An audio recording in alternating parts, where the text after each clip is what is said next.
জেলায় জেলায় আক্রান্ত পুলিশ। বাঁকুড়ার সোনামুখীর পর এবার মুর্শিদাবাদের রানীতলায় পুলিশ আক্রান্ত হলো।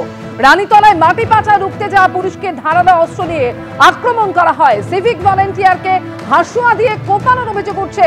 মাটি পাচার রুখতে গিয়ে আক্রান্ত হলেন সাব ইন্সপেক্টর, কনস্টেবল এবং সিভিক ভলেন্টিয়ার সহ 4 জন। অর্থাৎ জেলায় জেলায় যেটা দেখা যাচ্ছে, পুলিশকে আক্রান্ত হতে হচ্ছে। রানীতলার ঘটনা, যেখানে পুলিশকে আক্রান্ত হতে হলো, যেখানে মাটি পাচার রুখতে গিয়েছিল পুলিশ। রাজীব চৌধুরী রয়েছেন আমাদের সঙ্গে। রাজীব, বিস্তারিত জানাও আমাদের। গতকাল বিকেলে রানীতলা থানায় পুলিশ খবর পায় যে তিরস্পুর ঘাটের কাছে সেখানে মাটি কাটা হচ্ছে এবং এক পুলিশ অফিসারের নেতৃত্বে পুলিশ কর্মীরা যখন ঘটনাস্থলে গিয়ে পৌঁছান এবং তারপরে তাদের উপর তারা আক্রান্ত হয় বলে অভিযোগ। এবং 4 পুলিশ কর্মী, তার মধ্যে 2 জন সিভিক ভলেন্টিয়ার রয়েছেন, তারা আহত হয়েছেন। একজন সিভিক ভলেন্টিয়ারের ধারালো অস্ত্র দিয়ে কোপ দেওয়া হয় এবং বেশ কয়েকটি সেলাই তার পড়েছে। এবং এক পুলিশ অফিসার, এশিয়ার মর্যাদার অফিসার, তিনিও আহত হয়েছেন। এবং এই ঘটনার জেরে পুলিশ 2 জনকে গ্রেপ্তার করেছে এবং একটা মোটর বাইক ঘটনাস্থল থেকে উদ্ধার করা হয়েছে। এবং স্বতঃপ্রণোদিতভাবে 14-15 জনের নামে রানীতলা থানার পুলিশ অভিযোগ দায়ের করেছে। এবং এই ঘটনাস্থলটি একেবারে ইসলামপুর থানা এবং রানীতলা থানার সীমান্তে হওয়ায় এবং পুলিশ সূত্রে জানা যাচ্ছে যে অভিযুক্তরা সমস্তটাই তারা ছিলেন ইসলামপুর থানা এলাকার, সেখান থেকে এসে তারা মাটি কাটছিলেন এবং সেই ঘটনার পরে তারা ইসলামপুর থানা এলাকাকে পেয়ে গেছেন। ইসলামপুর এবং রানীতলা থানার পুলিশ অভিযুক্তদের গ্রেপ্তারের জন্য ইতিমধ্যেই 2 থানায় কিন্তু তল্লাশি শুরু করেছে। ধন্যবাদ রাজীব তোমাকে। মুর্শিদাবাদের রানীতলার ঘটনা আপনাদের দেখালাম। আর অন্যদিকে বাঁকুড়া, যেখানে ক্যাম্পের মধ্যে ঢুকে পুলিশকে মারধর করা হলো। সোনামুখীর উত্তর বেশিয়া ক্যাম্প, এবং সেখানে আক্রান্ত হলেন পুলিশ কর্মীরা। দীর্ঘদিন ধরেই দামোদর থেকে বেআইনিভাবে বাড়ি তোলা হচ্ছে বলে পুলিশের কাছে খবর ছিল। পুলিশ ব্যবস্থা নেয় এবং তার জেরেই পুলিশ ক্যাম্পের ভেতরে ঢুকে পুলিশের আক্রান্ত হওয়ার ঘটনা ঘটল।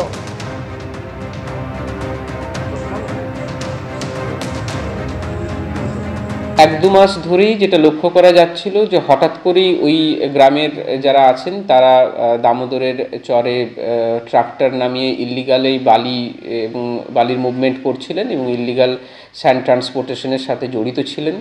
ইনফরমেশন পেলে আমরা তৎক্ষণাৎ গিয়ে সেগুলোকে ইন্টারসেপ্ট করতাম এবং বিগত 2-3 মাসে 4-5টি এরকম কেস হয়েছে যেখানে ওই এলাকার মানুষজনকে অ্যারেস্ট করা হয়েছে এই কাজের সাথে জড়িত থাকার কারণে। এবং যেসব গাড়িগুলোকে ব্যবহার করছিলেন তারা, সেই গাড়িগুলোকেও আমরা সিজ করি।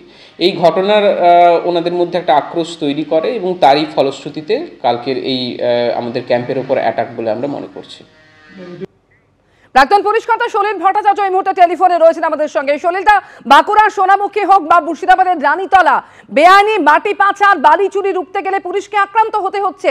পুলিশের প্রতি মানুষের ভয় ডর বলে তো কিছুই থাকছে না। তাহলে না, দেখো এসডিপিও স্টেটমেন্টটা দেখো না, তুমি বাঁকুড়ার রানীতলার দেখো স্টেটমেন্টটা দেখো। এই সোনাখালীতে বলছে আমরা এরকম ধরপাকড় করেছি বলে ওদের একটা আমাদের উপর আক্রোশ হয়েছিল পুলিশের উপরে। আরে চোরকে ধরবে, চোরের আবার আক্রোশ কি, আবার চোরটার জন্য রিটালিয়েট করবে? তুমি দেখো একটা জিনিস দেখো, সবচেয়ে বড় কথা হচ্ছে পুলিশ আইনের শাসনকে প্রতিষ্ঠা করে। পুলিশকে তাই বলা হয় ল এনফোর্সিং অথরিটি। পুলিশ একটা রাষ্ট্র আর রাজ্যের মুখ, পুলিশের ঊর্ধ্বে শাসনের প্রতীক। আজ দেখো দিকে দিকে পুলিশ আক্রান্ত হচ্ছে। আবার মুর্শিদাবাদের রানীতলাতেও মাটি পাচারকারীরা যারা তারা হামলা করেছে, হাসুয়ার কোপ মেরেছে। না, তুমি দেখে না, যারা ক্ল্যান্ডেস্টিয়ান র্যাকেটিয়ারিং করে তারা আক্রমণ করছে পুলিশকে।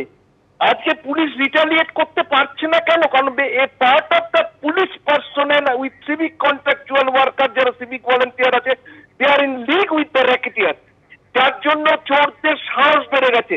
চোররা জানে এদের আমরা টাকা দিই কয়েকজনকে, আমরা যা ইচ্ছে তাই করতে পারি। কেন 2-3 জনকে অ্যারেস্ট করা হবে? যে মাটির কারবার যারা যে করছে, চালানকারীর যে মেইন মাথা, তাকে কেন ধরবে না? ওখানে দেখো তোমার ওখানে যে বালি পাচার করছে যারা, বাঁকুড়ার যে ঘটনা সোনাগাড়িতে, যে মেইন যে বালি যে পাচার করছে তার যে মাথা, তাকে কেন ধরবে না? সমূলে উৎপাদিত করা উচিত, নাহলে কিন্তু আইনের শাসনটা কিন্তু জিওপার্টাইজ হয়ে যাবে। এই আইনের শাসন কিন্তু থাকবে না রাজ্যে। আইনের সম্মান, পুলিশের সম্মান সব শেষ হয়ে যাবে। এর আগে বীরভূম জেলা প্রশাসনকে বালি চুরি বন্ধ করতে কড়া বার্তা দিয়েছিলেন মুখ্যমন্ত্রী, কিন্তু মুখ্যমন্ত্রীর কথাই সার। তারপরেও দেখা যাচ্ছে যে বন্ধ হচ্ছে না বালি পাচার। কি বলেছিলেন গত 2 জানুয়ারি মমতা বন্দ্যোপাধ্যায়, শুনবো। আমি বীরভূমের ডিএমকে ডাকছি বিধান, হঠাৎ এমন কি হলো যে বালি সবচেয়ে বেশি পাচার ওখানে হচ্ছে, যেখানে লিকেজ হচ্ছে। আমি তোমার সময় দিচ্ছি, 7 দিনের মধ্যে এগুলোকে রিকভারি করো। কোনো নেতার কথায় কাজ হবে না, গভর্নমেন্ট রেভিনিউ কেউ নিয়ে চলে যাবে আর তোমরা আঙুল গুটিয়ে বসে থাকবে, এটা আমি কিন্তু টলারেট করব না। বীরভূমে কিন্তু আমাদের নেতাদের কথা এটা হচ্ছে না। আসলে ব্যাপারটা না, সবচেয়ে বড় পশ্চিমবঙ্গের বালিচোর তিনি ওনার পাশের ঘরে থাকেন, ওর ভাইপো হচ্ছে পশ্চিমবঙ্গের সবচেয়ে বড় বালি মাফিয়া।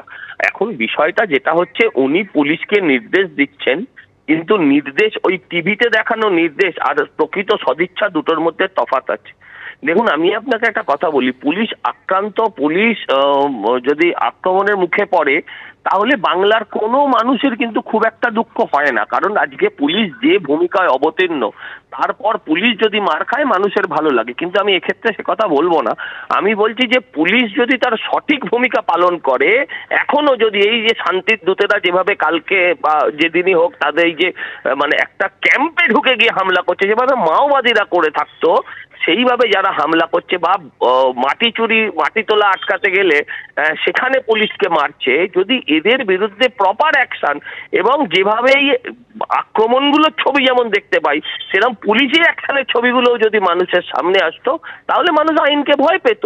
আইনকে কেউ ভয়ই পায় না, এরা জানে যে নির্দিষ্ট জায়গায় কিছু মাল পৌঁছে দিলে আর কোনো আইন বেআইনি কোনো কিছু সমস্যা থাকবে না, সমস্ত সমস্যা মিটে যাবে। এই যে পুলিশকে পকেটে ভরে নেওয়া, ছোট থেকে একদম ছোট অবধি ছিচকে চোরেরা অবধি এই যে মানসিকতায় চলে এসছে, এর ফলে পশ্চিমবঙ্গে আজ আইন শৃঙ্খলা বলে কিছু নেই। প্রতিদিন একটা না একটা ঘটনা ঘটছে। আপনারা কোন দিন দেখাচ্ছেন সিভিক ভলেন্টিয়ার পাবলিককে মারছে, কোন দিন দেখাচ্ছেন সিভিক ভলেন্টিয়ার হাসুয়ার কোপ খেয়েছে। আপনি আমাকে বুঝিয়ে বলুন, এই রাজ্যে যদি আইনের শাসন থাকতো তাহলে এই দুটোর কোনোটাও একটা আপনারা আমায় দেখাতে পারতেন, আমাদের দেখাতে পারতেন না। আজকে এটার থেকে বারবার প্রমাণ করে পুলিশ মন্ত্রী হিসেবে, মুখ্যমন্ত্রী হিসেবে এবং আপনারা পশ্চিমবঙ্গের স্বাস্থ্যের অবস্থা জানেন, সবকিছু হিসেবেই তিনি ব্যর্থ। তিনি শুধু নাচতে খুব ভালো পারেন। অনেক ধন্যবাদ সজল দা, অনেক ধন্যবাদ। বিজেপি নেতা সজল ঘোষ টেলিফোনে ছিলেন আমাদের সঙ্গে। এই মুহূর্তে সিপিএম নেতা শতরূপ ঘোষ টেলিফোনে রয়েছেন আমাদের সঙ্গে। শতরূপদা, যেভাবে আমরা জেলায় জেলায় পুলিশের আক্রান্ত হওয়ার ঘটনা দেখতে পাচ্ছি, যেটা বাঁকুড়ার সোনামুখী হোক কিংবা মুর্শিদাবাদের রানীতলা, যেখানে পুলিশকে আক্রান্ত হতে হয়েছে, মুখ্যমন্ত্রী এর আগে এই নিয়ে কড়া বার্তা দিয়েছেন, কিন্তু তারপরেও কোথায় কি প্রশাসন একেবারে ব্যর্থ এই সমস্ত ঘটনা রুখতে, উল্টে পুলিশকেই আক্রান্ত হতে হচ্ছে। দেখুন, এই সরকার যাদবপুর বিশ্ববিদ্যালয়ের মধ্যে পুলিশ ফাঁড়ি বানাতে চায়, এদিকে বাঁকুড়ায় যেখানে বালি পাচার হচ্ছে সেখানে পুলিশ ফাঁড়ি বানাতে গিয়ে সেই পুলিশ ফাঁড়ি আক্রান্ত হচ্ছে। এর থেকে বোঝা যাচ্ছে এই সরকারের প্রায়োরিটি কোনটা আর পুলিশের যোগ্যতা কি। এবং একটার পর একটা ঘটনায় যেরকম ভাবে তৃণমূলের গুন্ডাদের হাতে পুলিশ মার খাচ্ছে, এবং প্রতি ক্ষেত্রে আপনারা খবর নিয়ে দেখুন, 2-1 নামকাবাস্তে গ্রেপ্তার হয়, গ্রেপ্তার হওয়ার 48 ঘন্টার মধ্যে তারা বেল পেয়ে গিয়ে আবার ভালো করে তৃণমূল এবং ভালো করে মাফিয়াগিরি করে। এই যদি চলে আমাদের রাজ্যে, তাহলে তো এটাই হবে।